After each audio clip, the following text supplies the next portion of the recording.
And we have special guest today, James Ratliff, who's going to be helping us find our flow, not in the waking state, in the unconscious dream state. And to my left, sound man, we have audio engineer, Magic with the mics. Yo, what up? It's P-Mac. P-Mac, P-Money. That's what they called me when I played basketball. We also have another P-Money to our side here, our live guest audience, Madison Presley. Madison Presley. We got a P-Mac and a P-Money. And a James Rat. Yay, and a James Rat. And we happen Rat to be works. at the wonderful, beautiful Redbud Roasters here Hey, in you know what? We are. the beautiful San Marcos, Texas. Redbud Roasters, if you don't know, awesome coffee shop. They supply all the black beans to Joe's Cafe, Joe on the Go, to Redbud. It's delicious. Yep. Come check it out. Check it out. It's Probably the beautiful best espresso in town, just saying. For real. What are we talking about today? So what's the flow state all about? Well, today, I believe we're speaking of lucid dreaming. Lucid dreaming. Lucid dreaming. Yeah. You guys are freaking me out. Impromptu noises. Well, today to help facilitate this conversation, we brought in a local expert, hails from Austin, Texas. James Ratliff is a day walker and also a night walker. He walks in his dreams, and he's going to give us a little bit more information about the different stages of lucid dreaming. There's more than one kind. You may have been lucid dreaming and you didn't even know it. And he's also going to walk us through maybe a few different processes of how to get into a lucid dream, and then we might share some lucid dream experiences if that's okay with everyone. Get a little vulnerable, put everything out on the table. I like it. But I think, James, before you start, why don't you tell us a little bit about yourself? Yeah, who are you? A little bit about myself. Who are I you, am. James? Well, I'm apparently a day walker and a night walker, and I suddenly got a vampire vibe when you said that. But let's see here. I've been lucid dreaming since about 2009. Got into it when I saw the movie Vanilla Sky. Rotten Tomatoes gave it a terrible rating, but obviously it changed my life, so yay to Penelope Cruz. So I've been lucid dreaming since about 2009, using all different types of induction techniques and pretty much going through every facet of lucid dreaming in terms of doing it naturally, doing it with certain herbs, doing it with certain supplements and nootropics to basically enhance the lucid dreaming state. And yeah, just a little individual with multiple, talents that I get into in terms of being creative. Was out in Los Angeles for about 8 years, acting, doing some modeling, and through there realized that wanted to come back to the great state of Texas and kind of settle down and take all these things that I learned and try to improve people's lives as much as I can, especially in the dreaming state. So to give our audience a little more context that may not be familiar with exactly what lucid dreaming is, and the simplest, just Webster definition of a lucid dream, what would your one line be to let people know what we're talking about? Lucid dreaming is becoming aware that you are dreaming inside the dream. So it's a 100% pure awareness that you're dreaming inside the dream, so that you could basically, with practice, control it and control your reality. You're basically the god of your own world inside the dreaming state.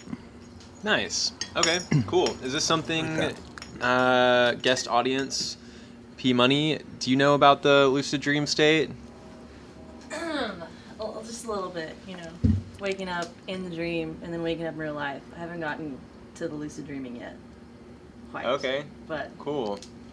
I have a couple experiences with lucid dreams. Patrick, have you ever forced yourself into or happenstance walked into a lucid dream? I believe I have, but I don't think I've experienced it a lot. But there's been a few experiences that I've had, that I think were lucid dream experiences. I have experienced flying a couple times, which was pretty cool. Yeah, nice. Yeah. It's like the first thing you want to do. Yeah. Okay, how do I fly now? How do I fly? Yeah. So how would our audience know, or how would anyone know if they're in a lucid dream? Are there different kinds, different stages? Is there like a beginning phase and like a more advanced phase of lucid dreaming, or is it all just one stage? No, there's definitely stages of a lucid dream, and if you have a full-blown lucid dream, stage 4, it's one of those things where you know for a fact that you had one. There's no really, you really don't question yourself. You come out of it going, yeah, that was wicked. That was definitely a lucid dream. That was definitely a lucid dream, and I kind of want to go back to sleep now. So, What are stages 1 through 3? Right, or better yet, maybe even James, like, tell us exactly, like, give us a detailed, like, like, description of what we need to do, like how we can set ourselves up to have a lucid dream. well, I think the best way for like a beginner to get into a lucid dream is really just having the intention that you're going to have one throughout the entire day. And so just have the intention that you're going to have a lucid dream, and you don't have to do any practices or anything like that. The mind's pretty powerful, and beginner's luck is a huge thing. It's a very true thing when it comes to lucid dreaming. So just having the intention throughout the entire day, and then when you go to bed at night, just over and over, just tell yourself, I'm going to have a lucid dream. I'm going to have a lucid dream. When I dream tonight, I'm going to wake up inside my dream, and sure enough, you just might have one that night. Right. So do you think that there are kind of ways that we can kind of, how do we say it? Like if we, let's say we consume alcohol at like night, or like we're smokers, or people use maybe different substances, like are those different substances things that could actually affect you and to give you a worse chance of actually having a lucid dream? Or a better chance. Or a better chance. So Absolutely. I'm curious about that. All right, so let's bring up one substance in particular. So marijuana. So marijuana, basically, the time that you're going to lucid dream is the last stage of your sleep cycle. This is your REM sleep. So basically what's happening during this stage in sleep is your body's being completely paralyzed. The only thing that's not paralyzed is your eyes. So in the dream, when you look to your right, your eyes in the real world are going to look to your right. If you look to your left, you're going to look into your left. This is actually how they scientifically proved that lucid dreaming was actually real. It wasn't metaphysics, it's actually science. What they did is they created this basically Morse code with the individual's eyes. And they were actually able to communicate with the scientists in the waking world through the movement of their eyes. And they were actually able to say, this is what I'm seeing, this is what is happening through their eye movements. Yeah, That's absolutely. And so Marijuana. So back to the Mary J. So marijuana basically suppresses REM sleep. So yes, if you're an avid smoker and you're like, I don't dream, you do dream. It's just your REM cycle is very short, if not there at all. You just basically stay in deep sleep. And your body needs REM sleep. It needs it so bad that when you don't smoke, and your REM sleep has been suppressed for the past 2 or 3 days, you will have what's called a REM rebound effect, where you will actually go into longer states of REM sleep, which basically gives you a higher chance to lucid dream, and the dream is actually longer. So what a lot of people do who are smokers is they'll smoke for 3 days, and if they want to have a lucid dream, they just won't smoke that 4th or that 5th day, and their dreams are more intense. Even if they don't have a lucid dream, the dreams are much more realistic, and they remember much more of them. Wow. That is really interesting. So why don't you take us through you said there's levels to lucid dreaming, and you hit level 4 for us, total awareness. What's levels 1 through 3 look like? Level 1 is, and most people, I believe, have experienced at least a level 1. And a level 1 is basically the narrative of the dream is that you realize you were dreaming. So basically, every time you go to sleep, your brain basically creates this, through deep sleep, it basically takes all the stresses of your life, all this information that you've been gathering the entire day, and it puts it all in these weird little sequences. And in deep sleep, your dreams are really just sporadic and random. But during REM sleep, it's a full-on simulation, basically like the Matrix. And your brain basically conducts this narrative sequence. And this is the story of the dream, and you're just in it. And so the level 1 is part of that narrative that you were supposed to play out that night is that you were dreaming. So you didn't become aware that you were dreaming. It's just part of the narrative. So you're still just you're not changing anything. You're just going along with whatever the narrative was supposed to be. Okay. Interesting. And what about level 2? Level 2 is you do become aware that you're dreaming, but you're still trying to convince yourself that it's real. So the way I describe level 2, it's kind of like, have y'all seen The Matrix? Yeah. All right. So Neo, when he first gets into the Matrix, he knows that this is not real. He knows this is a simulation, this is not real, and he can bend the rules if he wants to. But when he makes that first jump, he doesn't make it. He falls. Yeah. Right? So that's a level 2. It's like, yeah, this is not real, but it's so real, I still haven't convinced myself You're believing this is still real. that it's so you real. really you realize that you're dreaming, but you don't have much control over Right. anything other than just you're still limited by the physical world inside your dream. I feel like a lot of people have probably had a level 2 lucid dream, or like even if it's only for a second and you realize you're dreaming and then you immediately wake up and you're like, dang it, I caught myself in a lucid dream and I couldn't hold that state. Have you experienced that before, Patrick? I was just thinking about that. I think I have experienced maybe a level 2 and just having experiences where like I think I did notice that I was in the dream, but then I just kept believing like someone died in my dream. And I know I've had a lot of dreams like that where I wake up and I'm like, God, thank God that wasn't real. Like I swear I believe that person was dead, and Right. So in that instance, it's basically, I realize that I'm dreaming, but I'm still affected by this person dying. right. But if you knew 100% that none of this was real, then it wouldn't affect you. Right. Okay. Does that And make then sense? that would be a new level of lucid dreaming Yes. then at that point. Yeah. So what about level 3? All right. So level 3 is where it gets kind of crazy. Level 3 is you have to learn certain techniques to actually keep you in the dream. So there are skills you need to have to dream better. Absolutely. Even especially within the dream, because a level 3 is that you are sleeping, that that your physical body is sleeping. You may even be staring down at it and seeing yourself actually sleeping, and for a fact this is not real. None of this is real, but it's so real it really starts to mess with your head. And so your heartbeat starts going really fast, and then you wake up and you're like, just like you said, you wake up and you're like, dang it. So there's certain techniques that you have to do, such as rubbing your hands and slow your breathing, and While you're dreaming. So you're like, okay, wow, none of this is real. I know none of this is real. That's not a real person. This isn't a real dresser. I'm in my room, but it's not my room. And so, it's a very scary realization. And so, you have to do certain techniques to kind of soothe you. Mm-hmm. And then what you do is you do certain techniques that make it more real once you've calmed down, such as spinning around in circles is an awesome technique. I don't know why that works.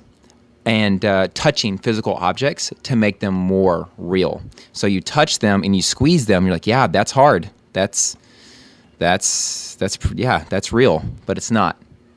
And then at that point, if you are in practice, and it's not as easy as people think that it is, right? Mm-hmm. So people think, I can just, use telekinesis, or I can immediately teleport anywhere I want to, or I can change the scenery, or I can fly. And it's actually not that easy. It's a practice. Like you actually have to practice these techniques over and over again to be able to master them. Mm-hmm. And so level 3 is, I know none of this is real, and I can actually start to manipulate the objects around me, basically. Right. Because I've definitely had that happen a lot in the dream state where I'm in a place doing things, or like ice skating, for example, and I fall down and it hurts my body in the dream, and I can feel the coldness of the ice, or I'm walking and I touch something, I can feel the rough or smooth texture. So would that be, but I'm not aware that I'm dreaming, is that still considered a lucid dream if you can sort of contextualize the dream on a more physical level in terms of sensing things in the dream, or is that just like a really powerful dream? Well, one of the ways to lucid dream, there's no point in having a lucid dream if you forget it the next morning. That's true. Okay. You know, probably half the listeners here probably had a lucid dream last night. They just forgot that they did. So one of the techniques to becoming more lucid is you keep a dream journal and you actually start remembering your dreams. And this is actually an awesome thing to do because you actually go through 4 to 5 dream cycles a night. So you're dreaming, you have 4 to 5 different narratives happening each night. Wow. And so when you get to the point that you can remember all these dreams, the beauty of it is you don't even have to lucid dream because when you wake up, it's so real to you. It's just like a memory because, like you said, you remember everything because it's so powerful. So even though you weren't lucid, it's still awesome because you were in this beautiful dreamscape and you remember every vivid detail. That's something actually, like yesterday I was driving down the road and I had a memory come up just, as I'm just by myself. And I couldn't remember, like, did that actually happen or was that in a dream? I don't even know. And really, no matter what, I kind of just took it as, no matter what, it was experience. So in a way, it was still an experience. So it did happen in some regards. No, absolutely. I love that you said that because a lot of times people ask you, well, why do you do this? What's the point of lucid dreaming? And I'm like, why would you not lucid dream? Right. I mean, everything about this life is just an experience. That's all that it is. Right. So there's really no difference between the reality of the real world, if it's real, right? Mm-hmm. And the reality of the dream world. Because who's to say this isn't actually the Matrix? Absolutely. Right. And when you really start to dig into lucid dreaming, you realize this might not be real. This could just be an illusion because I've actually had lucid dreams that were more real than real life. And if you're sleeping 33% of your life, then 33% of your experiences are actually dreams. Mm-hmm. Mm-hmm. So there's actually a 1 in 3 chance that at any given moment, you're actually in a dream. Mm-hmm. So the fact that you said that is you're right. It was just an experience. So just because if it was a dream or reality, it's still real because it's your experience. You can gain something from it. Absolutely. Yeah, I definitely have had a lot of those moments where you're in waking life and you run across someone or you talk to someone and maybe a short interaction or maybe a long one, but you do get that feeling of like, wait a minute, is this deja vu? Did I dream about this? Because I feel like this already happened and this is just a replay of the scene. So it's really interesting how like the dream world and the waking world kind of overlap sometimes and cross into each other. Guest speaker from the audience, guest audience. I mean, the reason why we have dreams is so we can go through different scenarios and prepare ourselves for survival. You're walking down the street, someone attacks you, you got to be prepared. You never had that happen before, but in your dream state, you've done it before, so then you're ready. Yeah. So it makes sense and why the dream and waking state are just so intertwinable. Yeah. Intertwined? Yeah. Intertwined. You can learn. You can learn from those experiences and bring them with you into this reality. Yeah. No, exactly. So like kids, for instance. Maybe vice versa. If you ask kids what they normally dream about, it's not about the stresses of life and not being able to make their car payment or their mortgage or that boy or that girl. They're dreaming about the monster underneath their bed or or all these different things that can basically harm them because they don't have the stresses of real life. Right. And so their stresses are primal stresses. I'm going to get eaten. I'm going to starve to death, survival. And so dreams are meant to basically, it's one of the theories, is it's preparing you for the future. I mean, they've done studies to where, and this is also one of the benefits of lucid dreaming as well, that, a group of basketball players, just having them thinking about shooting baskets, that their percentages went up. Right. Their brain was able to basically create that connection much faster and get that information through muscle memory just by thinking about it. So yeah, I mean, if you're in a nightmare and you're dreaming about running away from something and that actually does happen to you, you're being mugged or you're being chased, you've gone through this scenario before, so you're more likely to survive it. Yeah. Which is...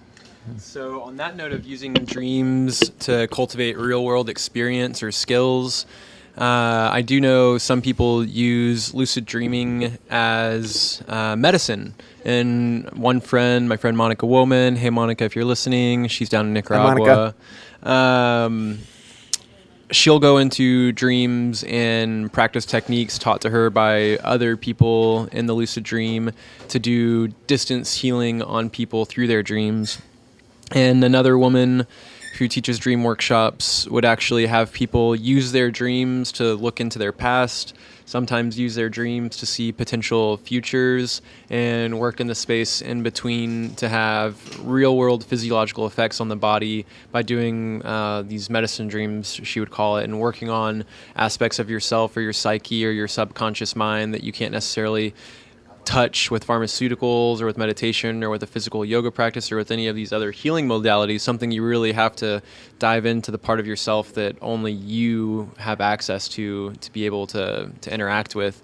So it's interesting how these seemingly non-real things can have real physiological consequences and effects once we wake up. Yeah.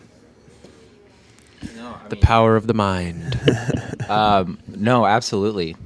I mean, it just goes to show you the benefits of being able to cultivate that discipline with any discipline. I mean, can you imagine? Let's just say there's someone out there whose father died, and before they died, they never got closure. Maybe they were distant, they fought a lot, and they spent years apart, and they never got that closure. Mm-hmm. Well, their mind knows basically the movements, the thought patterns of their dad just growing up with them. And they can, with a level 3 or level 4 lucid dreaming, you can bring that person into your, into the experience and talk to them and get that closure, which can affect your entire life. So it sounds like some shamanism at that point. Well, I mean, I believe now with modern day science, they're bringing back basically all the shamanism and everything back in the day. Is bringing back saying, wow, these actually have really beneficial things. They knew what they were talking about the whole time. Exactly. We're just now catching up. Yeah, exactly. It's super interesting. So why don't we share some cool lucid dream experiences? Madison, do you have any cool lucid dreams you'd like to share with the audience? I know you've got some experience in that realm. I don't know if it's considered a lucid dream experience, but it just came to my mind, so I'll share it. I used to have this reoccurring dream that came up, had a bow staff, and I was in this grid.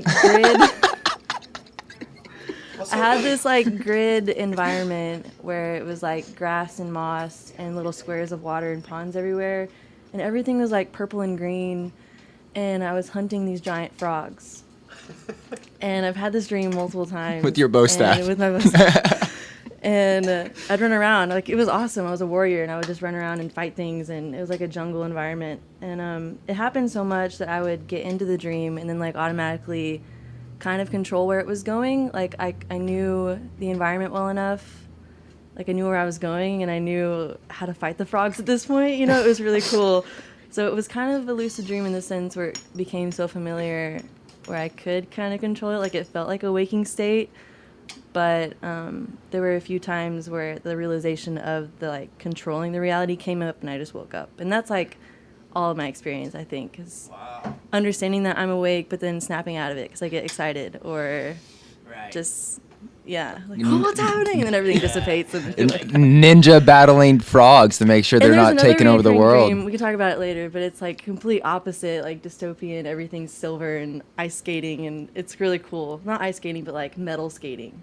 Anyways, that's well, think about it like this to give people a better understanding of a level 2. Yeah. Right. Mm-hmm. So you were aware that you were dreaming and you had a bow staff and you were battling frogs. Yeah. Okay. So I really wish I could see these massive frogs.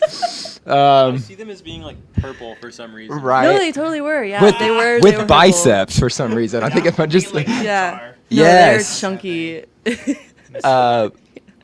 But super mystical, yeah. And I remember, just the sky wasn't even blue. I don't even remember what color it was. It might have been green or yellow or something like that. I'm the picturing environment moss was just and super, forest. super strange. Wow, that's awesome. So the question would be: is if you knew 100% that none of this was real, right? And you 100% fully realized it, but would you have? But the thing is, I knew it wasn't real. I knew it was just a play. Well, But the second that I understood that I could control it is when I would snap out of it. there you go. Okay, that's Yeah. what that asks, because Yeah. I 100% know this is a dream, but I'm still going to keep battling Or frogs. like even when I tried to control it, and like I could in some areas, but just that like full realization, if like I wanted to completely change the environment, that's when the snap out would happen. There you go. And that's the It's level like I had to play 4. along to be controlling it. You know what I mean? But the second I tried to really change anything is come out. So, do you feel like whenever you try to change something is when you would snap out of it, or because at first I almost thought you were kind of saying like whenever you were almost like astonished, you would like, oh my god, this is so. It's definitely an astonishment. An Yeah, astonishment? an excitement more than like like the act of actually trying to change it. It's Okay. like, oh my god, I can change this, and boom. Kind of like just like Done. getting super hyper and like Yeah, so getting excited. super excited. Well, because when you think about lucid dreaming for so long and you research it and you study it, you go to sleep and you're like, all right, lucid dreaming time. You just get so excited when it happens. Right. And then you snap out of it and Right. you're like, all right, I gotta try it again. And then it doesn't happen for like another week or two. It reminds me of some Back to Terrence the beginning. McKenna stuff. He always would talk about like death by astonishment when it comes to Yeah. entheogens and consuming them, and how people are like kind of like concerned about health and stuff, and just being careful. And he's like, well, you have nothing to worry about unless you're worried about death by astonishment. Anyways, that made me think of that. So on this pattern of lucid dreaming, and Madison mentioned, sometimes it might take a week to get back into a lucid dream. James, what are some things we can do during the day? Not the reality checks, but like I know you mentioned earlier, herbs and supplements, or different things we can do to enhance the dream state when we go to sleep. And the other day we took some nootropics that I found extremely What are helpful. nootropics, guys? Oh my God, James, please enlighten the world.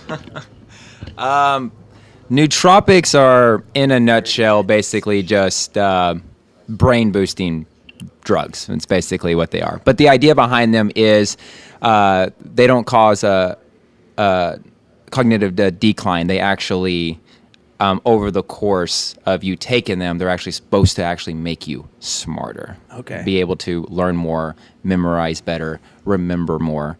Okay. And so that's the idea behind them. So it's not like it's not a what's the word? Like, what's the phrase we use for like drugs that act quick? What they act, right, like they're it's not it's a long lasting. It's something you have to just keep doing. right. really. So for an example is like obviously the stimulant that lots of college kids use, over the counter is Adderall. like Adderall, right? Right. But obviously afterwards you have like this crash, and Right. It's actually shown that you probably most likely aren't actually doing better. You just think that you're doing better Mm-hmm. in the moment. Like you have that motivation, that dopamine rush, that Right. feel good hormone being released. So you think, oh, I'm doing better, but in reality, you just feel that you're doing better. Right. You're not. You're just You're just Right. not actually doing better. Like they've actually done studies and they've shown no, the scores are the same versus placebo. The only thing that changed was they thought that they were doing better in the moment. And so it's so Are you listening there, college kids? right. So nootropics, basically the idea is over the course of time you're actually becoming smarter. There's like a It's cumulative effect. a cumulative effect, exactly. So one of the things that most nootropics, especially the ones that are really powerful, are the in the racetam family. And so you have Sounds like a Pokemon name. right. They make you evolve. That they do. Keep going. Part of the system that it works on is the acetylcholine system in your brain, and so I always say like the gas behind that is choline. And so one of like the magic red pills of lucid dreaming is you take guanethine and choline together at about 4 to 4:30. You take these two nootropics. 4:30 p.m. AM. Okay. Yeah, so that's so as your dream cycles go on each night, the last one's always the longest. Okay. Okay, so one of the best ways to lucid dream is it's called the wake back to bed method. So what you do, so WBTB, and what you do is you just wake up at 4:30 in the morning, and if you want help from certain supplements and nootropics, you basically take your nootropics or your supplements, and for about 15 to 20 minutes, you basically try to activate the logical side of your brain. So doing math equations or actually just reading about lucid dreaming can have a huge effect. And then you just go back to sleep. And then you have a much higher chance that you're actually going to get into that lucid dreaming state. So as far as things that you can do throughout the day, so certain nootropics, there's one herb that I used to take. It's called Kalea zakatitichi. So I love saying it. Kalea Z. And I need to remember which tribe. I know it was a Mexican Native American tribe that they basically use this in their divination practices. And the idea behind this, you can smoke it, you can chew it. Most people say chew in it. It's not supposed to be burnt, and the idea behind that is actually makes your dreams much more realistic and much longer. So if you do lucid dream, you're in for a wild ride. Wow. Okay. And how would we get a hold of some of these nootropics that you just mentioned? Most of them are available just online. If you just you can just Google nootropics. I actually get mine from a website called Nootropics Depot. And then Kalea Z, pretty much any herb shop that specializes in like divination, and they have a divination like section, or they're going to have Kalea Z and mugwort and all these other herbs that you can take basically to enhance the dreaming experience. Got it. So think about it like this: they're not. If you take these, you're not going to lucid dream. That's not the idea behind them. The idea behind them is, if you are disciplined and you're actually doing your practice, when you do lucid dream, you remember it much more. It's much more vivid. Sometimes it's actually hyper realistic. It's more real than real life. You'll actually wake up going, wow, I mean, that's the way life is supposed to be. Almost confused if this is real. Yeah, absolutely. So there's the wake back to bed method. And then if you're really disciplined, the best way to lucid dream is called the wild method, which is it is a wake-induced lucid dream.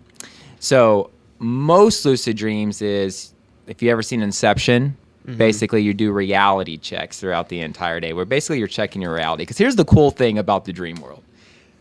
It has rules. It's just not a free-for-all. There's actual rules in the dream world that are apparent in everybody's experience. So one of them is electricity just doesn't work. Like, it just does freaky things. I've had that happen where you're flipping on and off a light switch, but it's not doing anything. Yeah, wait till you get so used to it that in real life, when the light doesn't come on, you're like, holy shit. Like, you got to start testing everything, and your girlfriend or your friend's like, what are you doing? I was like, this might not be real. I got to check this. And they're like, no, the breaker went off. It's fine. It's okay. I have to interject. So the guy that I learned a lot of this like astral projection, lucid dreaming from, he had 8 waking up like experiences still in a dream. Like in the same room. Oh, wow. He went into such a deep meditative state, down so many rabbit holes. He woke up 8 different times within a dream, thinking it was awake, went through the span of 3 days. 3 days. No, guys, 3 days in the same room, thinking that he was waking up. And he was still dreaming. That's called a false awakening, and he was Super false definitely down the rabbit hole with that one. And it was only a few hours in like reality, but to him, it was like the same room. A bear came in, snakes came in. Was he scared? I think he remembers saying that he's so good at he's like reality checking things that he didn't really think that he was dreaming, but things were still like happening, so he wasn't scared, but he knew he wasn't like awake. He said it was more of like a traumatic like psyche, like just mind messed up. Like, I'm finally awake. Oh shit, bear. Wait, am I? Like constantly testing himself, like literally going crazy, be like, I can't even tell if I'm awake or dreaming right now because I've woken up already twice and I'm like still here with this bear. Right. Why don't you tell us one of the techniques they taught you, something about a rope? Yes, so you lay down, you basically put your body in sleep paralysis, and then you imagine there's a rope hanging above your head, and then you use your energetic body, you pop it out of your physical body, and you climb the rope out. And essentially the goal is to get your head to snap out, because your head's the last thing that I think attaches your energetic body to your physical body. So, right? I mean, was that what you would say? Yeah, I mean that's a wild method. That's the wild method? That's Okay. one of the wild methods. Yeah, there's multiple methods, Rope but that's climbing one out, of them. Or if you can, just like shooting yourself out or rolling over. Yeah, so the like you just said, the mind's the last thing to leave. So you are in sleep paralysis. Like one of the hardest things to master when you're doing the wild method is when to move. Yeah. Because Especially if you when you feel like it's like you think you're moving an energetic body, but then you start moving. Exactly. So you're thinking, oh, now's the time, and you start to move, but then your actual physical hand moves, and you have to start all over. But then there's going to be that one time where you lift your hand and you look, and your hand is actually your energetic body, your dream body is lifting up. So for those of y'all that aren't really aware of sleep paralysis or how to get into it, it's actually kind of fun. If you've ever been to a yoga class and gotten really deep into your shavasana, where you're conscious that you're on the floor, but your mind's kind of somewhere else, and you feel your body start to like twitch a little bit, that's getting into the beginning stages of sleep paralysis, where you can actually like walk into a lucid dream. And so when you're laying in bed at night, don't even try to think about going to sleep, but just lay there with your eyes closed long enough to where you start to feel your hand or your leg twitch, and normally it twitches and then you move a little bit and resituate, and your brain is twitching your body to see like, is the body still awake? Is it still responsive? Okay, if it is, I'm gonna stay awake. But if you fight the twitch and just stay 100% still, you'll twitch, your hands will twitch, your feet will twitch, and suddenly your whole body might start to twitch a little bit, and that's the final shake. And then if you can make it past that, your body will start to shut itself down, enter dream mode, but you're still on the edge of consciousness, and you can almost walk into a dream if you can just fight that twitching and let your body just completely let go. So give it a try. It's pretty fun. Yeah, so that's basically the steps to the wild method. Is so most lucid dreams, you realize that you're dreaming within the dream world. So you might do a reality check where you check the lights, and the lights are flickering and they're just not turning on. And so you do another reality check and you're like, oh, this is actually a dream. But that could be in the middle of the dream, or worst case scenario, it happens all the time, it's at the end of the dream. And so you're like, yes, I'm dreaming, but now I'm waking up. That sucks, right? So the wild method is you're going directly into the dreaming state from a waking state by putting yourself in deep meditation. You feel yourself go through sleep paralysis.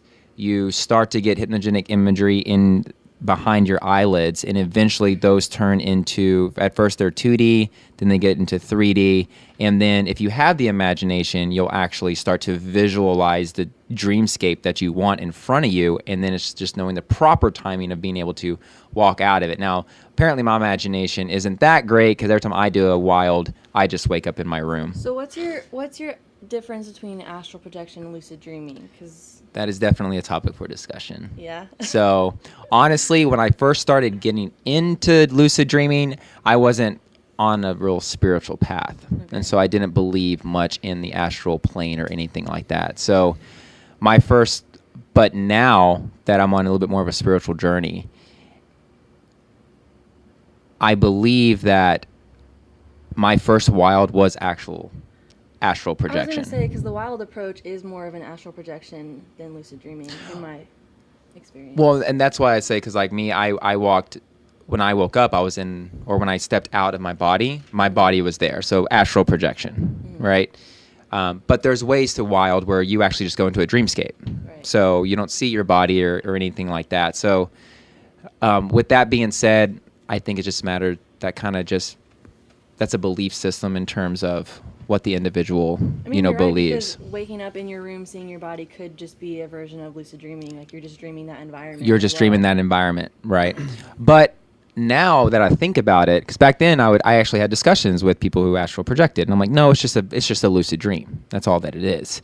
But now looking back, I think to myself, if all I did was create the environment that I last saw, I didn't see my body. I don't see my body. So why would my imagination create my body lying on the ground? So when I got out of the dream, I'm standing over my bed and I'm looking at my body.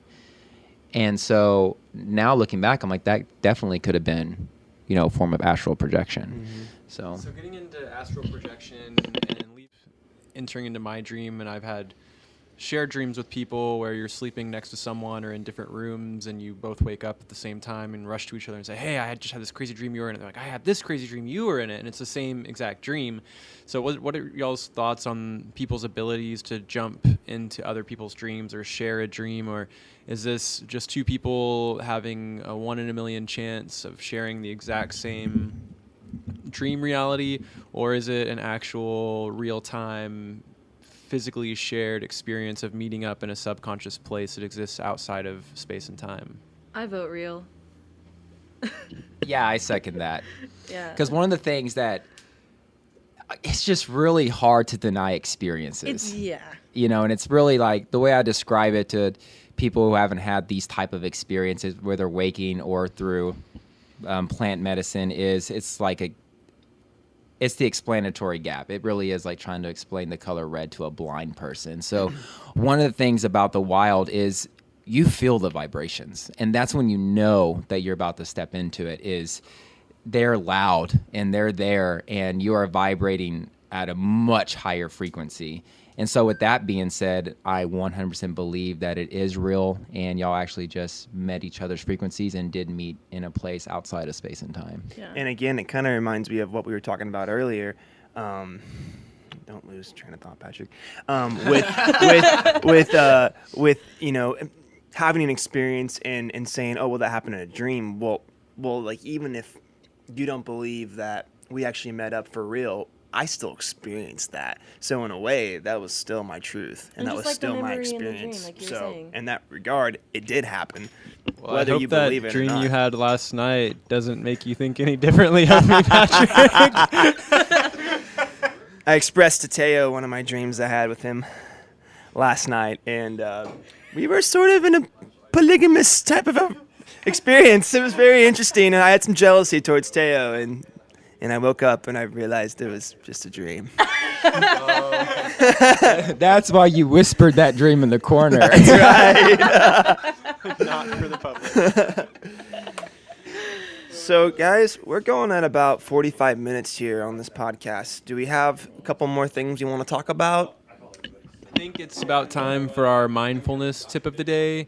And I think maybe our mindfulness tip should be a reality check. So turn it back to James. James, what's the simplest, most common form of reality check that people can start practicing today to lucid dream tomorrow? I'll give my top 3 reality checks, and then I'll let you guys know basically what I believe is the best thing about lucid dreaming and how it can help your waking life as well. So the 3 reality checks that I use, and then when I'm in full practice, I do these about at least once an hour. One is you look at your hand. So in everyday life, we really don't focus on our hands too much. And so in the dream world, you're not projecting your hand. Your mind's not coming up with the information that's needed to create your hand. So in a dream, if you look at your hand, it's always going to be off. You're going to see tracers. The first time I lucid dreamt, my fingers looked like Bruce Almighty, where he had like 10 fingers. And it's always going to be different. It's not just going to be your 5 fingers. So one is just simply asking yourself, am I dreaming? But don't just ask it knowing that you're in reality. Like actually question your reality and look at your hand. And if your hand is normal, well, that's just one. Your mind can play tricks. So then I always go into a second reality check. And how you can do that is I hold my nose and I hold my mouth at the same time, and I try to breathe. Because in a dream, you're not breathing. Your physical body's breathing. So you can be underwater, you can hold your nose, hold your mouth, and you'll still be breathing. In fact, my first lucid dream, beginner's luck, first time I tried, that's how I realized I was dreaming. Inside my dream, I was holding my nose, and then I realized I can still breathe, and that's how I came to the realization that I was dreaming. Wow. And the other one is like we were talking about earlier, is the electricity. So just walking into a room, and the first thing you do is you flip the light switch on and off and see what happens. There might be a flicker. And it could be just the breaker, it could be the lights just going off, which is why you go into a second reality check and basically check your reality. And then one easy one is time. Digital clocks. Digital clocks do not work in the dream world. They'll be hieroglyphics. You might look at the clock, it might say 3:23 p.m., and then you look away and look back at the clock, and it'll say 1 a.m. with Anubis next to it. It's weird. So checking a digital clock, look at the time, look away, look back at the time. If the time is different, you might be in a dream. If it's not different, you might be in reality. Wah, wah, wah. And so I think the best thing about lucid dreaming is in order to practice lucid dreaming, you have to be more awake in real life. Right, and actually be practicing these techniques while you're awake. So right. And really just being present in the moment. Because the reason we don't realize that we're dreaming is because we're just going with the flow. Right. We don't question. we just That's when going with the flow isn't a good thing, audience. Right. Okay.